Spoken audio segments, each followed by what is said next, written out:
Este episodio es auspiciado por Plexi, el WMS más simple y práctico para mantener tu logística bajo control. Bienvenidos a este tercer episodio, cuarto episodio de Supply Chat Podcast. En esta oportunidad nos acompaña un gran amigo, Eduardo Morgan. Eduardo, no sé si te puedes presentar y sobre eso vamos a conversar. Claro que sí, muchas gracias de nuevo por la invitación. Ya ustedes platicarán al respecto después. Bueno, mi nombre es Eduardo Morgan, tengo formación de ingeniero industrial por el TEC de Monterrey, Campus Monterrey, de la grandiosa ciudad de Monterrey, Nuevo León. Vivo en Puebla y básicamente soy una persona que tiene más de 18 o 20 años de experiencia en la parte de supply chain. Empecé trabajando para Procter & Gamble en la parte de compras de capital y después migré a la parte de Solutia, que fue un negocio que se incorporó Monsanto por ahí de los años 2008 más o menos.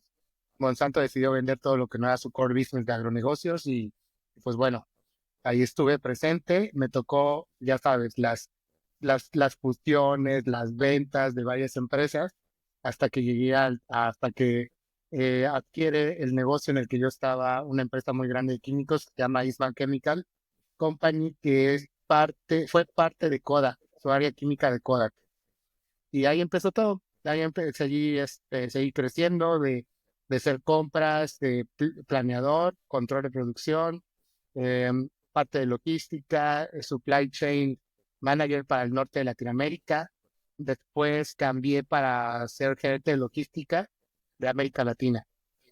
Y ahí terminó mi historia en el mundo corporativo. Y actualmente precisamente hoy es día 4, el día de mañana la empresa cumple 7 años de que se formó.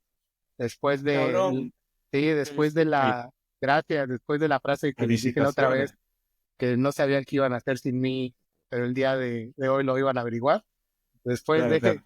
Esto fue un 28 de enero, lo recuerdo muy bien, y ya el día 5 empezamos con algo que ya tenía una idea, obviamente, como en la política, salen dos personas con las que trabajaba, que ahora son mis socios, eran mi mano derecha y mi mano izquierda, ahora son mis socios, y básicamente lo que hice fue continuar lo que veníamos haciendo en el mundo corporativo, pero ahora colocarlo y aprenderlo y tener el riesgo del dinero nosotros y tener todos los riesgos del mundo y darle para adelante, ¿no? Y es básicamente el resumen de mi historia. Muy efectivo tu resumen, Eduardo. Arturo, creo que en este punto hay que decir la verdad. Hay que contar la verdad. Así nos cueste, sí. Acá hay que contar la verdad, y la verdad es que ese es el segundo episodio que hacemos porque el primero no se grabó. Así es, por eso al principio fue episodio 4, episodio 3. Tampoco te hagas el loco, ¿no? Sí, desde esto. Por eso Eduardo dice aquella anécdota que les conté, esa oportunidad. Claro. Y era un episodiazo, súper interesante. Nos pasamos Sólido. 40 minutos. Sólido. El tiempo fluyó, ni nos dimos cuenta. Pero Arturo prometió si iba a apretar el botón de rec o va a hablar con... ¿Qué sé yo? Nos aventamos creo que como 80 minutos, ¿no? Porque salí justo al aeropuerto. Sí, salí justo al aeropuerto ese día. Y la verdad, pues qué bueno, ¿no? Vamos imaginando la primera vez que hablamos. Claro. Va a ser mucho más divertido. Sí. Arturo ha anotado todas las cosas que dijo. O sea que fue súper interesante, ¿no? Sí, claro. Precisamente venía de un evento con Enrique de la Madrid, que fue secretario de Turismo de México en tiempos de Peña Nieto, y venía de camisa, y es algo que no lo hago muy frecuente, pues venía de traje y la vi volar a Tijuana. Me sentía todo cuando uno es guapo, ¿para qué ponerse camisa, sí o no? Sí, me sentía todo un rockstar, la verdad. Mucha gente me dice, lo eres, pero la humildad ante todo. Claro, lo eres, compadre, lo eres. Además, con esa carrera que nos has contado, pasaste por compras, planning, supply, logística, hiciste todo, compadre. Sí, todo lo que tenga que ver con la parte de supply chain. Ustedes que son tan teóricos que los tengo que volver a repetir y que me gusta esta parte porque ustedes entienden la parte de supply chain desde otra perspectiva, ¿no? Esa perspectiva que a mí básicamente en mis equipos me diluían, ¿no? O sea, como pajaritos me decían, aquí está y esto es lo que vamos a hacer, y lo único que hacía era como segmentarlo. Pero ves, son columnas en los libros. Supply chain ves que es logística, es planeación, es compras, y almacenes, ¿no? Por ahí se me tiene que ir a otra parte. Pero básicamente conocí todo y aprendí desperdiciando algunos millones de dólares en las empresas, ¿no? Que esto te ayuda muchísimo porque sabes dónde tomar riesgos y dónde no tomarlos. Y te ayuda muchísimo para conocer a la gente, que es una de las cosas que a mí me gusta mucho. O sea, me rodeé de gente que conocía mucho, mucho más que yo. Si hay algo que me gustaría recalcar es que siempre nos debemos de rodear de gente que sea mucho mejor que tú, que aprendas de ellos, que no les tengas miedo o que te vayan a quitar la chamba, ¿no? O sea, normalmente eso pasa, ¿no? En las empresas. Dices, no quiero que contratar a alguien mejor porque pues él se va a quedar con mi puesto. Pues no, adelante, pues si tú no te actualizas, no buscas ser mejor, trabajar en ti, pues siempre ahí te vas a quedar y cualquiera que venga te va a superar. El tema, aquí hay algo muy, es la parte más clave de todo esto. ¿Cómo puedes hacer que esos equipos interdisciplinarios de alto nivel y de alto performance trabajen sin ningún problema de egos?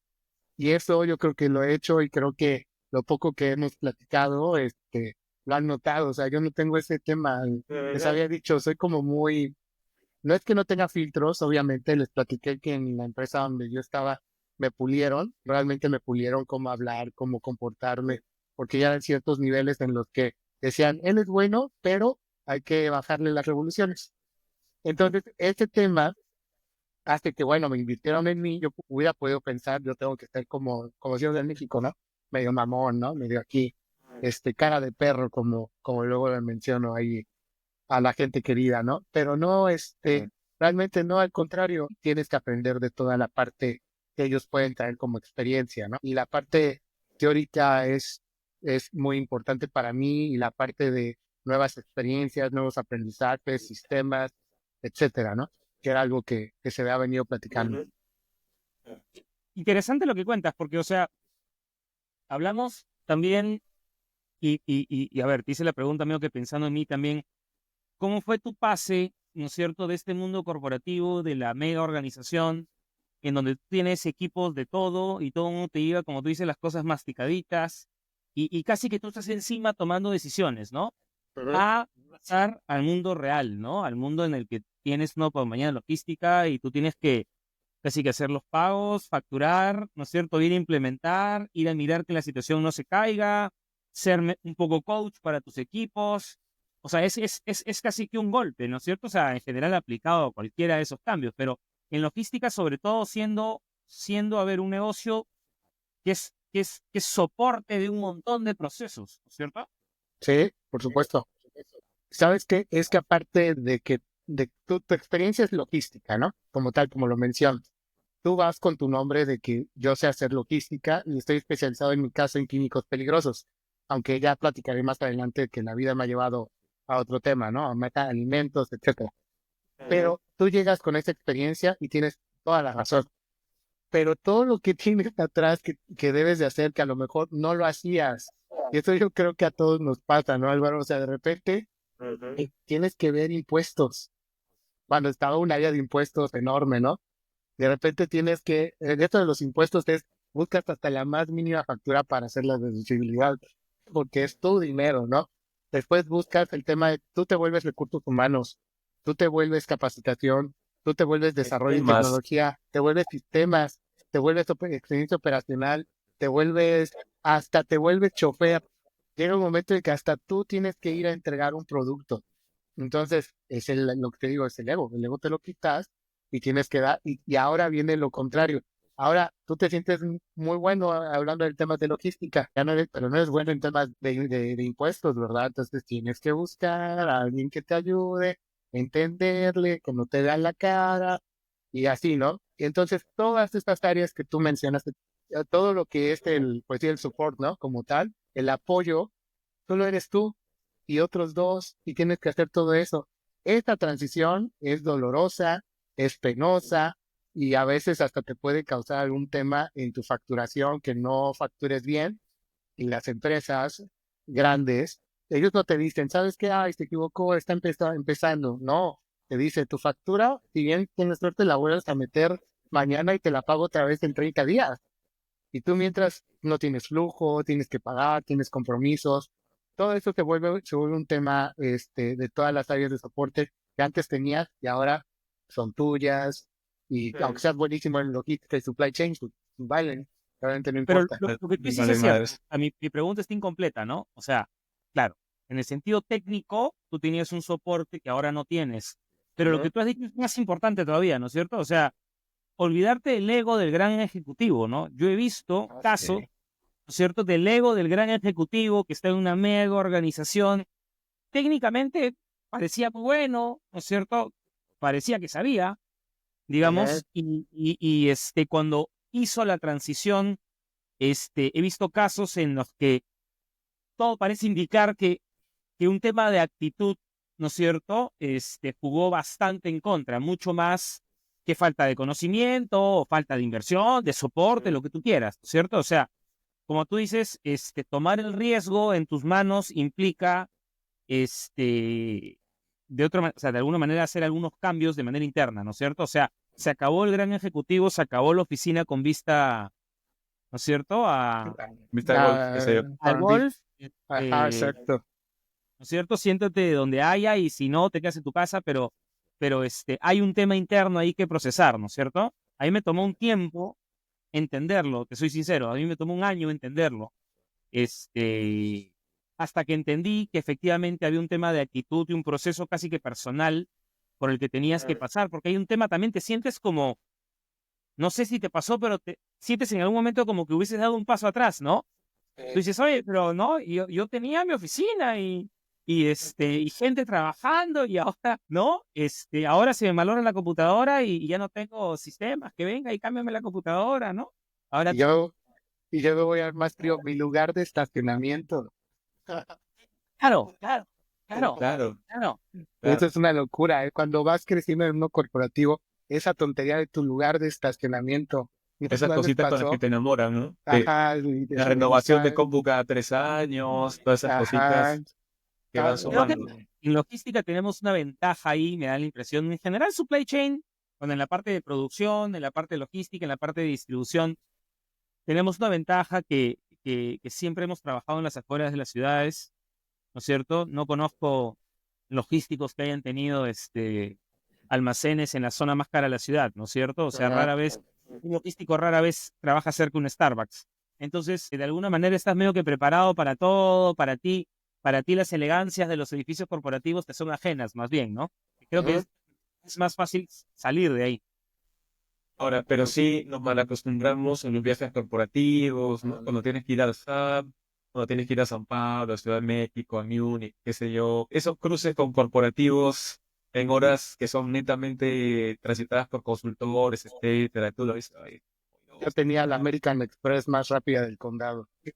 Imagínate, imagínate. Claro, claro. Oye, Eduardo, yendo sobre este tema de tu transición, eh, entonces tú sales del mundo corporativo, te metes al mundo del emprendimiento, hacer empresa.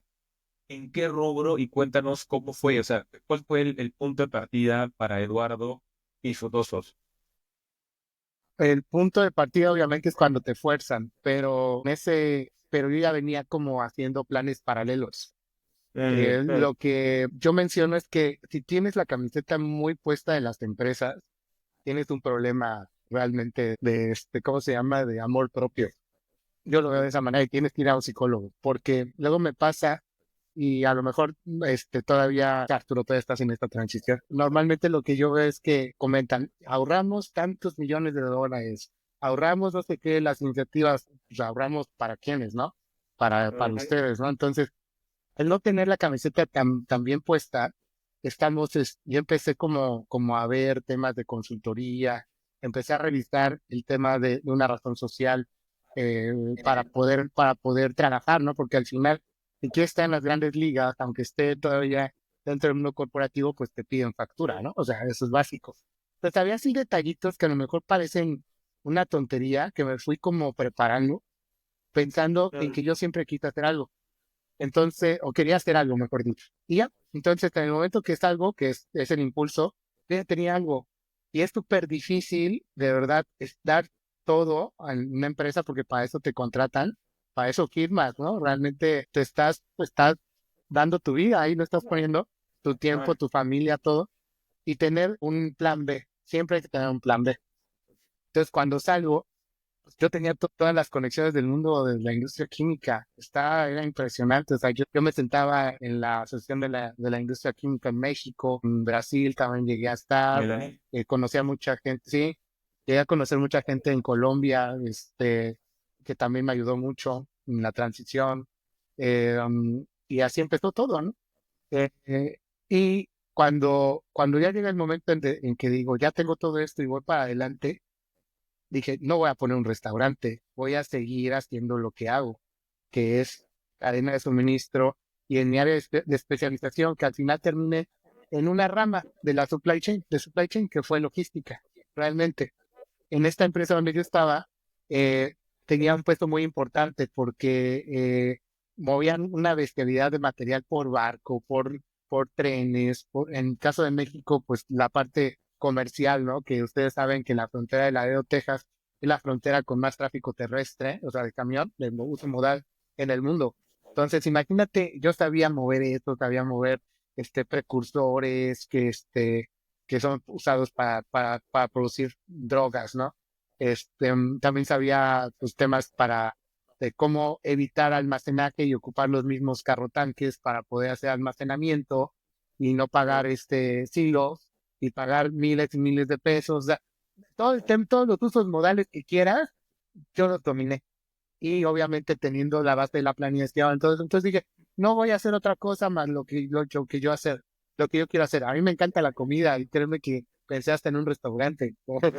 Pero dije, no voy a hacer esa tontería. O sea, tengo las deudas encima y no voy a hacer este cambio. Entonces empezamos y inmediatamente la vida nos dio esa oportunidad de que cuando realmente te portas bien con la gente, la vida te la regresa de alguna manera.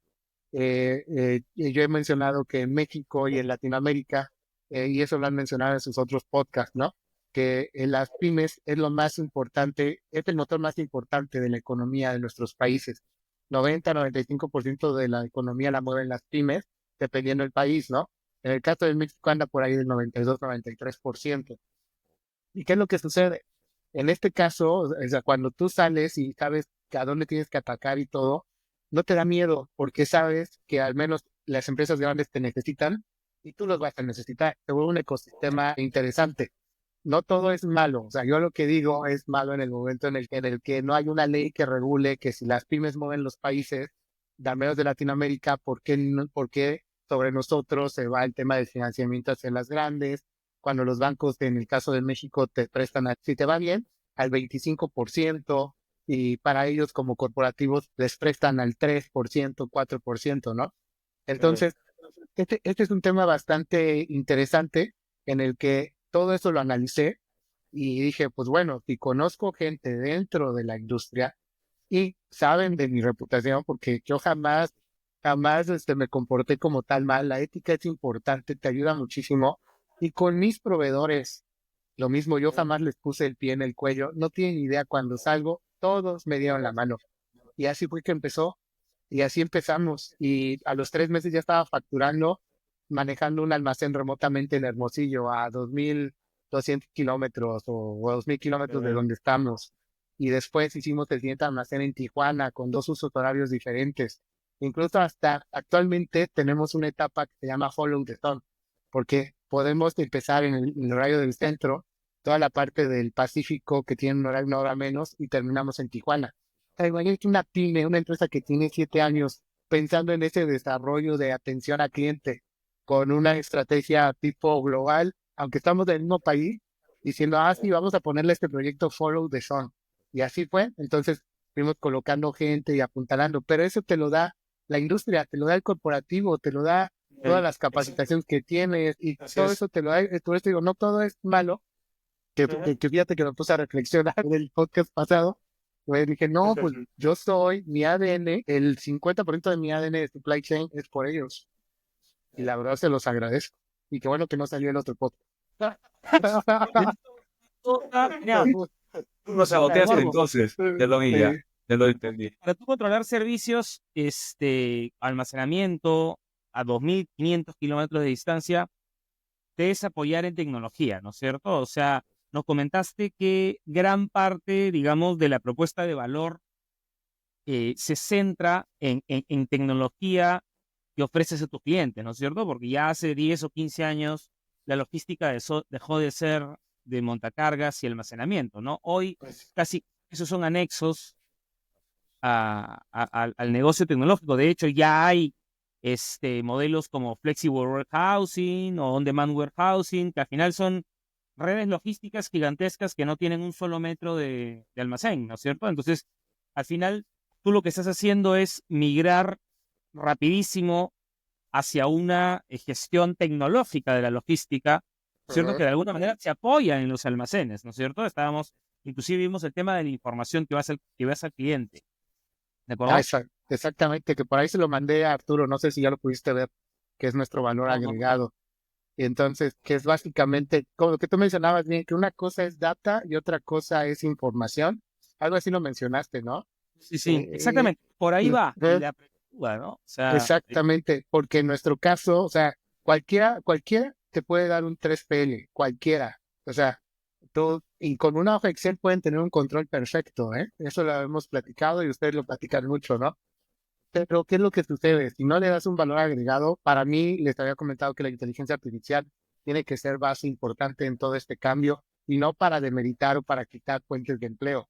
Al contrario, tú puedes tener gente que no sea ingeniero, que no tenga la preparación, o un montacarguista que tiene toda esa intuición, porque muchas veces intuición. Lo que te tiene que generar esto, este cambio a la integración a nuevas herramientas, a nuevos modelos logísticos o de supply chain, es la gente.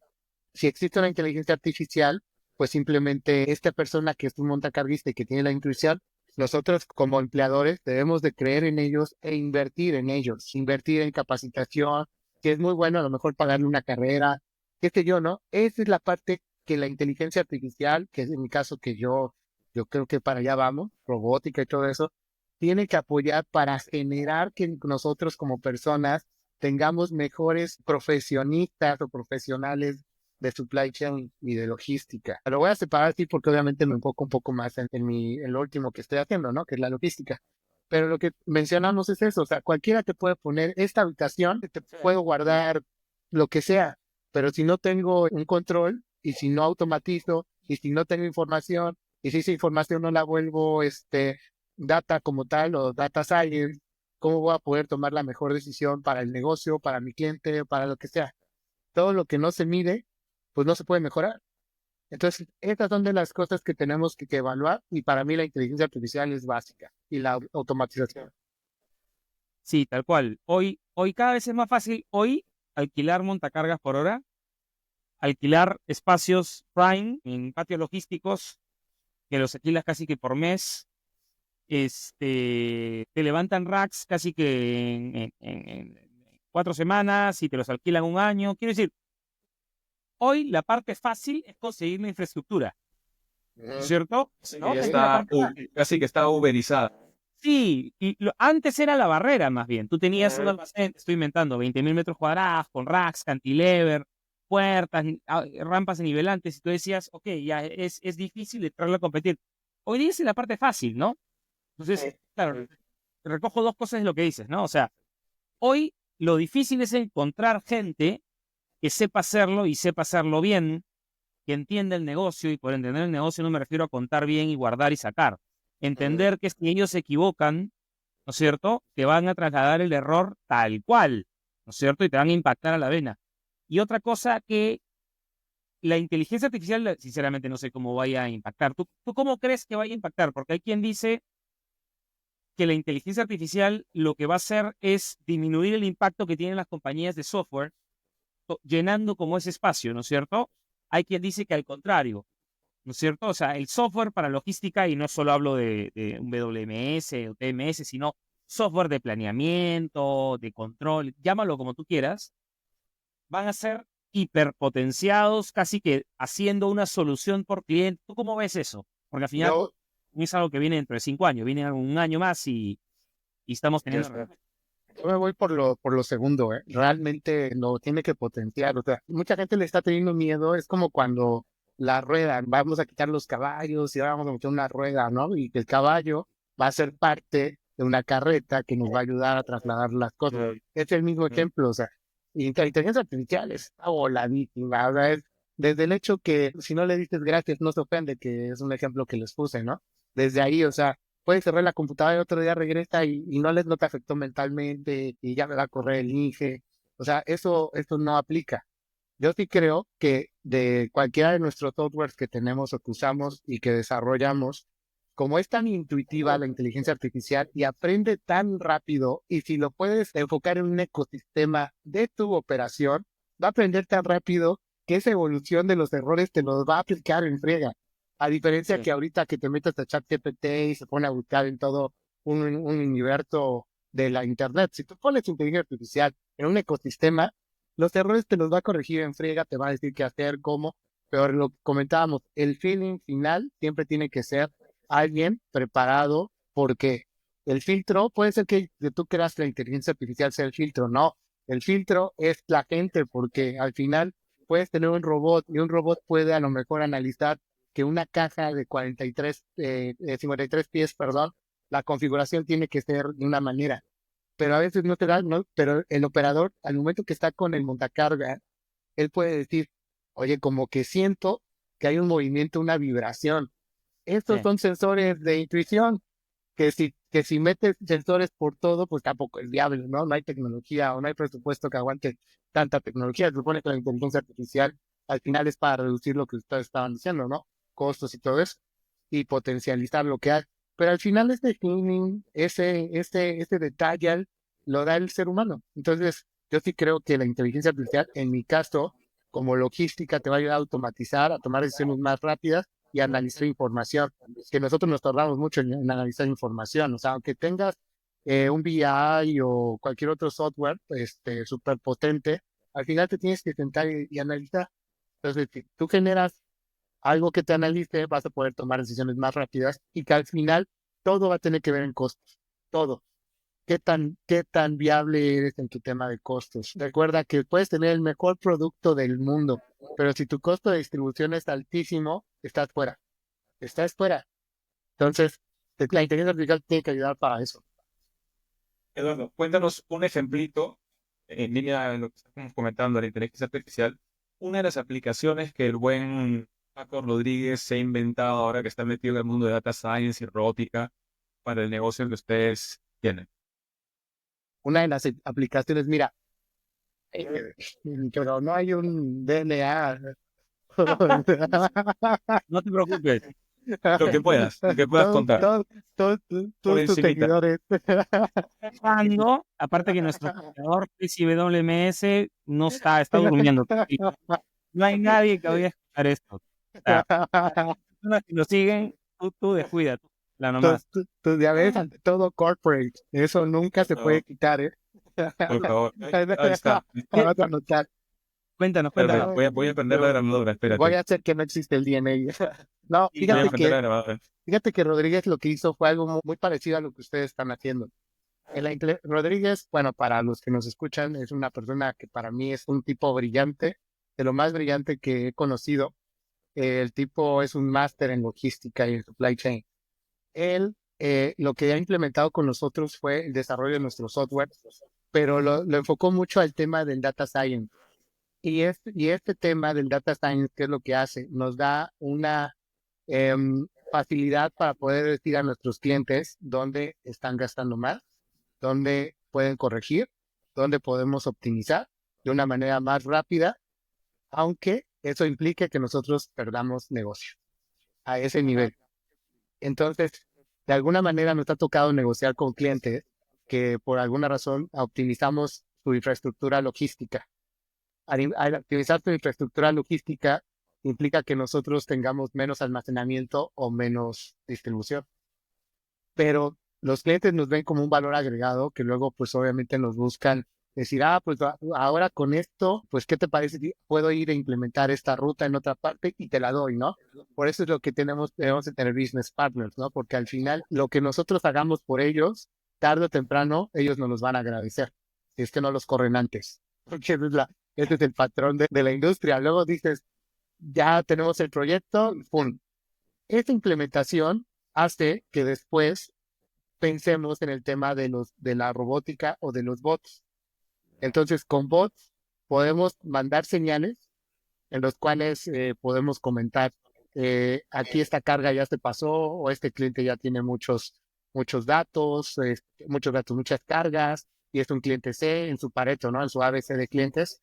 Entonces, estas implementaciones, y realmente si alguien lo llega a ver y le interesa, con gusto estamos acá a sus órdenes. Estas implementaciones de los bots a través de tu política de servicio al cliente y con base en ese porcentaje que quieren llegar, 95, 98, ustedes saben que más o menos es lo que las empresas buscan el 95, 98% de satisfacción al cliente, ¿no? Tomando en cuenta esa parte, los clientes dicen, pues está súper bien. Entonces, ¿qué es lo que haces? Ya no tienes una persona buscando implementar y optimizando y viendo que el cliente C no le mandes 5 pedidos cuando solamente tiene que ser uno, etcétera. Pero aquí viene el tema, para poder lograr esto, tenemos que negociar con su área de excelencia operacional. Y el área de excelencia operacional nunca puede tropicalizar las cosas a Latinoamérica. Ese es un gran problema que tenemos. Todo lo vuelan a Europa. Sí, Bien. ¿Por qué pasa eso? Fíjate que yo lo veo que desde un mundo, de un punto de vista, ellos lo ven como que más un punto de vista educativo. Como tienen como que un paradigma que nuestra educación no es tan buena como la de ellos. Yo lo veo de esa forma. A lo mejor Podría es mi entender punto algo. personal. Es mi punto personal, obviamente. Y por lo mismo, y también la otra parte, la mayoría de las empresas, Latinoamérica representa el 5% de su revenue total. El 5%. Y creo que, bueno, al menos en las que yo estuve, quitando una que otra, ponle 5 o 10%, no más. 10, de Entonces, 10, no vas, sí, el 10. Entonces, dos. ajá, o sea, y eso es información que lo pueden encontrar obviamente en las páginas, de acuerdo a en su día de accionistas, ¿no? O sea, no estoy diciendo algo que después digan, ay, le está diciendo cosas que nada que ver, ¿no? Se meten y ahí está, ¿no? Pero, imagínate para las empresas poder colocar un centro de excelencia operacional con ingenieros y con todo en un área, además tan extensa como es Latinoamérica, con tantos problemas políticos, socioeconómicos, de infraestructura, e incluso a lo mejor en Europa no es tanto problema el tema de los idiomas, ¿no? Hay miles, pero aquí sí tenemos un tema, ¿no? Con Brasil, que Brasil es Brasil, ¿no? Y su infraestructura es diferente a la nuestra. Entonces, un centro de excelencia operacional es una locura. O sea, ¿usted cómo lo ven desde el punto de vista de análisis? O sea, está de locos. A mí lo que me parece, justo estaba hablando hoy con unos amigos acerca de una compañía que es como una suerte de laboratorio de innovación, algo bien elevado, si se quiere decir así. Yo le decía, hablando de Perú, Perú es un mercado no solamente muy chico para ese tipo de servicios, ¿correcto? El empresario peruano está buscando el día a día, está buscando cosas mucho más terrenales, ¿correcto? El empresario peruano está buscando tecnología un poquito más básica, está buscando, porque así, o sea, nosotros estamos en el 90% de los casos en la época del Excel. Hay compañías que proyectan 900 millones de soles de venta en Excel. Entonces, Una estamos, locura. claro, entonces, claro, algunas tienen SAP, algunas tienen Oracle, ¿correcto? O sea, pero ¿a qué quiero llegar? A mí me da la impresión de que todo este tipo de cosas aplicado a lo que tú dices, de la excelencia operacional, no es que no se entienda, pero es que cae en un 0.2% del mercado, ¿correcto? Que son sus pares realmente, ¿correcto? El otro 99.8% del mercado latinoamericano, contando que el 90 son pymes, ¿no es cierto? Que Ujú. está pensando todos los días en no quebrar, ¿no es Exacto. cierto? O sea, Sí. están en otro canal, o sea, ellos están en la temporada 12, ¿correcto? Y casi todo la TAM está empezando la serie. Entonces, hay barreras culturales, hablando de logística puntualmente o en supply chain en general, hay barreras culturales, pero yo veo que la barrera cultural no es tan relevante, porque con los japoneses también tienen barreras culturales y con los chinos también tienen barreras culturales y se llevan súper bien, intercambian tecnología, ¿no es cierto? Yo siento que Latinoamérica no solamente es chico en general, sino es muy poco sofisticado. Entonces, ese tipo de cosas, yo mismo cuando me invitan a algún evento de excelencia y lo ves un poco gracioso y tú dices, tenía que dedicar la tarde en medio a que me paguen estas facturas, ¿no es cierto? Y tengo que ver si roleo un poco la deuda, porque, ¿no es cierto? Porque tenemos problema de caja. Ese es el día a día de la empresa latinoamericana, del operador, del empresario. Entonces, yo creo que va por ahí. Estamos bastantes años antes para que ese tipo de ideas lleguen. Y hay un punto importante que tú mencionabas, la primera versión de este capítulo, es que hay una relación inmensa entre el desarrollo del supply chain y el impacto en la sociedad, ¿no es cierto? Estábamos hablando de que esa es la verdadera inclusión, no las demás cosas que te inventan y te dicen, o sea, buscar nuevos mercados, incluir nueva gente a sus cadenas de valor, transmitir un poco de esta sofisticación que viene de mercados más grandes. ¿Cómo ves eso? O sea, ¿cómo ves? El bottom line. Claro, Pues, ¿cómo ves el mira, desarrollo en ese lado de la cadena de suministro? es que nosotros como Latinoamérica tenemos muy buenas implementaciones en temas de diseños, ¿no? Cualquier diseño de supply chain. Al ser tan extensos nuestros territorios, tenemos que de alguna manera inventarnos algo. O sea, ¿por qué?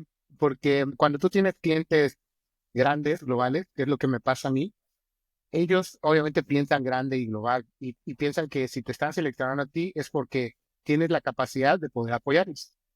Pero no se dan cuenta que realmente el tema es que él me está pidiendo que casi le regale un flete de 3,000 kilómetros, porque piensan que se puede masificar o se puede, pues, diversificar economías de escalas, ¿no? Como en Estados Unidos, piensan que Claro. es lo mismo el volumen, como tú dices, somos chicos. Entonces ahí es donde hacemos toda esta parte de decir, bueno, hay buenos desarrollos, por ejemplo, los softwares, o sea, ustedes manejan uno, ¿no? Que es el que nos patrocina, otra vez lo digo. Nosotros desarrollamos uno, exactamente, nosotros desarrollamos uno también. ¿Por qué? Porque no podemos administrar una logística tan amplia, porque todavía no tenemos, podemos dar temas de planeación y dar replenishment a nuestros clientes, avisarles, ¿no? Mandarles esas señales de que tu inventario se está acabando y todo eso. Nuestro sistema lo da, pero actualmente somos un 3PL y lo voy a enfocar tema logística, ¿no? Entonces, ¿qué es lo que sucede acá? Por ejemplo, el área de alimentos, que es algo que ustedes están en Perú, lo saben.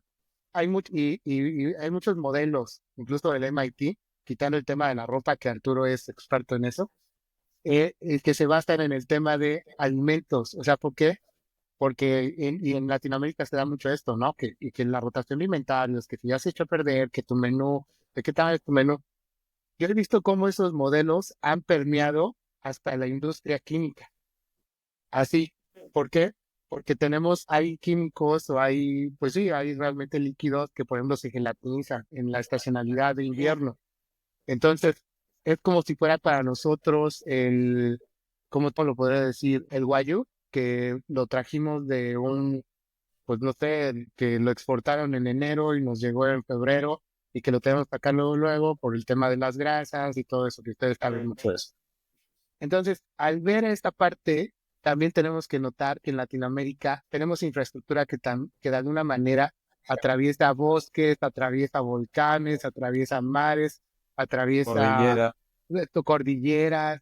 ¿Y qué haces con eso? Tienes que ser también amigable con el medio ambiente. Entonces generas una logística de sostenibilidad que ustedes deben de saberlo igual que yo. O sea, nosotros en Latinoamérica creo que estamos por arriba incluso de bueno, en mi caso, ¿no? Estados Unidos, que ahí ya sabes, hasta cortaban ciudades, cortaban centros de personas de color, ¿no? Porque ahí tenía que pasar la carretera, ¿no? Entonces, ¿qué va a hacer con la naturaleza? Nosotros, si te fijas, y como te dice la cordillera, pues ahí te va la curva y no sé qué, pero como que va protegiendo, pero igual pudieron haber volado la cordillera y poner un túnel, que sí se da. Entonces, estos modelos de logística en Latinoamérica van migrando a un tema de que solamente en Latinoamérica se pueden aplicar. Y de ahí nos vamos a todo este tema de que cuando yo empiezo a ver los temas químicos y que realmente yo vivo de ahí, yo vivo del almacenaje de químicos peligrosos, empiezo a ver cómo poder apoyar el tema de la sostenibilidad y entonces migro a alimentos, empiezo a almacenar alimentos orgánicos que le dices al agricultor que tiene que dejar 3 hectáreas, 20 hectáreas sin usarlas, las tiene que limpiar porque esa tierra se tiene que volver orgánica y quitan el 30-40% de ese ingreso durante 3 años, ¿no? Entonces, Además y de que cae el llego rendimiento. toda esa parte y entonces no venía preparado, pero entonces llego, por ejemplo, a este cliente, que es el chocolate, el más premiado del mundo, ecuatoriano, vecino de ustedes, que es caso de estudio de Harvard, precisamente por todo ese cambio que ha logrado hacer con los agricultores en Ecuador, donde, donde precisamente todo este tema son sus gastos operacionales del agricultor, ¿no? Ellos tienen que gastar todo esto para poder dar el mejor cacao del mundo que viene de Latinoamérica. Pero ustedes saben que el cacao es un commodity, lo tasa la bolsa de valores en Estados Unidos. Entonces, la bolsa de valores te dice, bueno, por una tonelada o el quintal de cacao, voy a pagar hasta acá. No cubro toda su logística, infraestructura y todo eso, ¿no? Del agricultor. Pero hay algo que se llama comercio justo, que hay empresas que te dicen, paga el 5%. Bueno, del valor del commodity. 5% es acá. ¿Qué pasa con todo esto? Entonces, el agricultor no puede hacer diseños. Ellos hacen también ingeniería. O sea, el hecho de trasladar tu cacao en ciertas condiciones, cierta infraestructura, sus kilos, ellos hacen la misma ingeniería que nosotros, la misma. Y entonces, ¿qué es lo que hace Pacari? Y es un ejemplo latinoamericano, de todo esto. Por eso es un caso de estudio de Harvard. Paga el doble. Entonces, con eso mantiene siempre el mismo precio, no fluctúa. ¿El agricultor qué hace? Pues puede invertir y hace ingeniería financiera. Hace una ingeniería financiera, ahí como entiende, y entonces, que eso cambia el mundo. Entonces ya la gente, aparte de otras cosas que no es el momento de platicarlas, ¿no? Pero genera que sus hijos ya puedan ir a la escuela, genera que la mujer se meta en todo ese entorno de administración, genera que un precio justo para poder desarrollar sus comunidades. Entonces, ustedes si pueden meterse en la historia de Pacari, es interesante porque es un nace y Santiago lo que menciona luego lo cambia a doble C, porque se vuelve el tema del consumidor consciente. Y ahora lo voy a trasladar, este tema del consumidor consciente, a nuestro comprador del grande corporativo. ¿Por qué no puede ser un consumidor consciente con nosotros como pymes que podemos hacer algún cambio hacia el mundo? Entonces, y otra vez se vuelve un círculo vicioso. Pero en Latinoamérica hay muchos desarrollos.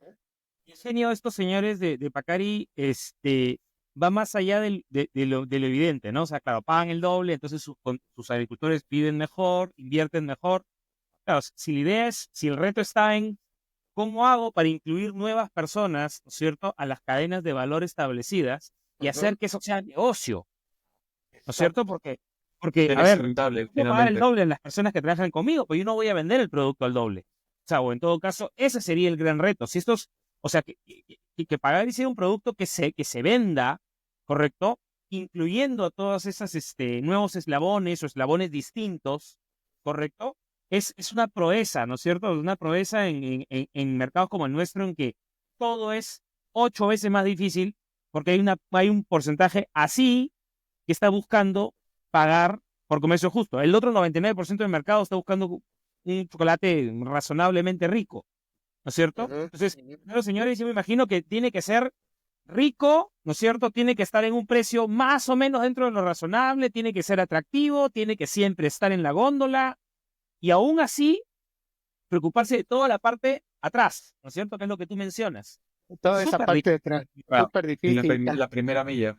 La primera milla, exactamente. Y entonces el tema acá con Latinoamérica es que todos deberíamos de pensar así. O sea, todos me refiero, incluso la gente, los compradores que están dentro de las empresas, de los grandes corporativos, no se dan cuenta que ellos, por ejemplo, la gente de recursos humanos, que cómo me peleaba con ellos, me encantaba pelearme con los de recursos humanos. Cómo ellos pueden, con un porcentaje del 10% de un operador que gana 8,000 pesos, o sea, te estoy hablando 800 pesos, 1,000 pesos más, puede ser la diferencia en que su hijo coma mejor y que pueda ir a la escuela y que capte mejor. Pero ¿qué pasa en los corporativos? Tiene 10%, no, espérate, en Estados Unidos no lo damos el 3%. Entonces, ese 10% tiene que ir al CEO. Dices, sí. que se va a interesar.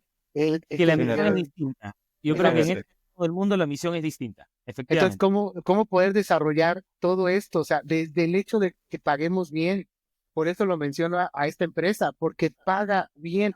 O sea, tampoco es que sea la panacea ni el hilo negro, pero en Latinoamérica eso nos pasa. Exceptando algunos países, por ejemplo, Chile está más o menos bien, Brasil está muy bien, pero quitando, bueno, ni tanto, pero están mejor que muchos otros, incluyendo México, que incluso ha tenido que tener un programa en los últimos 8 o 9 años de subir el salario mínimo, porque era una locura lo que ganan, ¿no?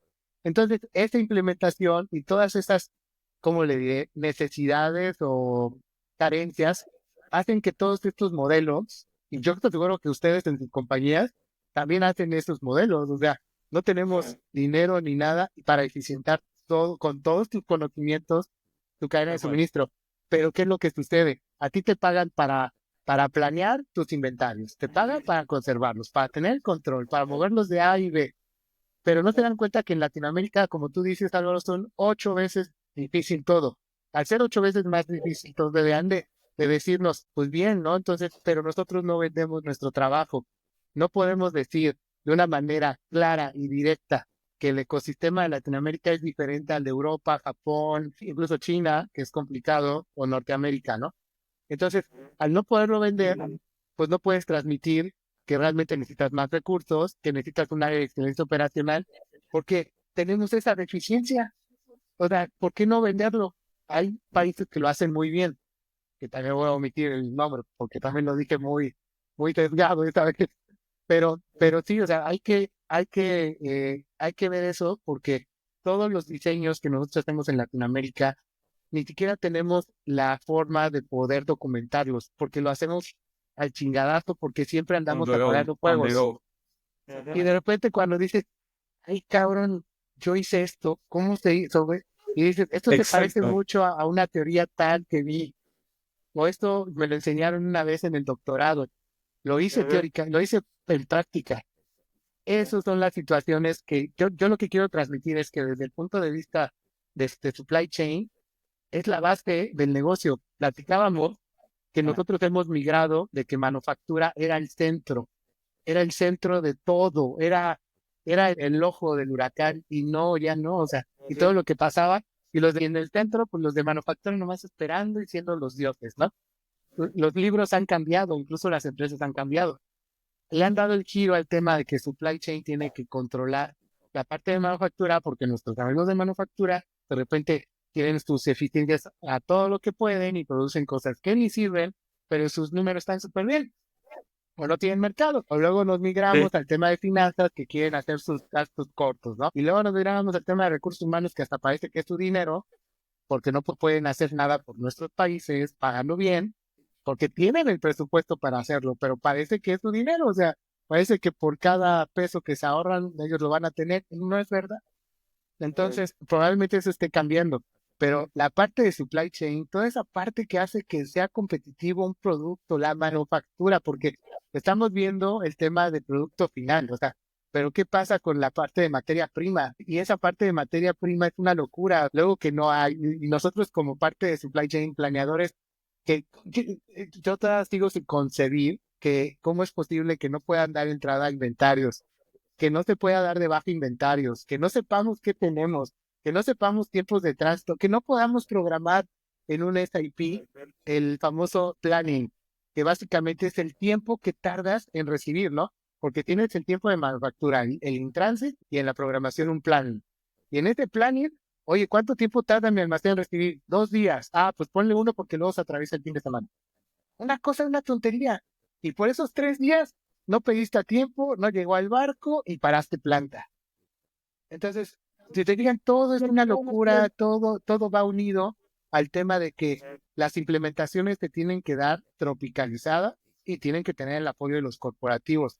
Y si no entienden, esos corporativos deben de creer, así como creen en Basham, en PwC, en todas estas grandes que saben que tienen que, desde los corporativos, ir sobre ellos. Y estos corporativos financieros, bueno, sí, financieros realmente, contratan a consultoría local.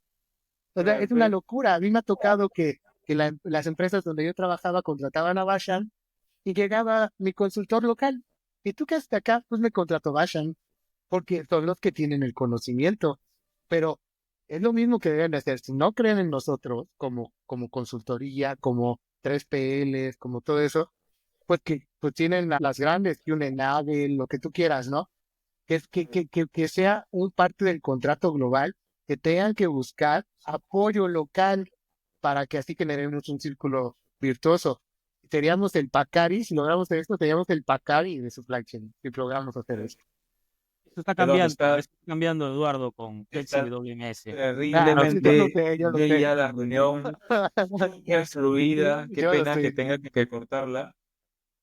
Queda el compromiso contigo para repetirla, ahora sí, habiendo grabado como para una extensión, no para reemplazar esta, por favor. Pero Ya, ahora entonces, guíenme a la parte técnica, por favor. no te preocupes, así lo haremos. Antes de despedirnos, Eduardo, unas 4 o 5 preguntas ping-pong muy cortitas, ¿ya? Como para cerrarlo, 5 o 6 palabras, algo por ahí. ¿Con quién cerrarías vivo o muerto? Con Steve Jobs. Dios. ¿Tu herramienta laboral favorita? El móvil.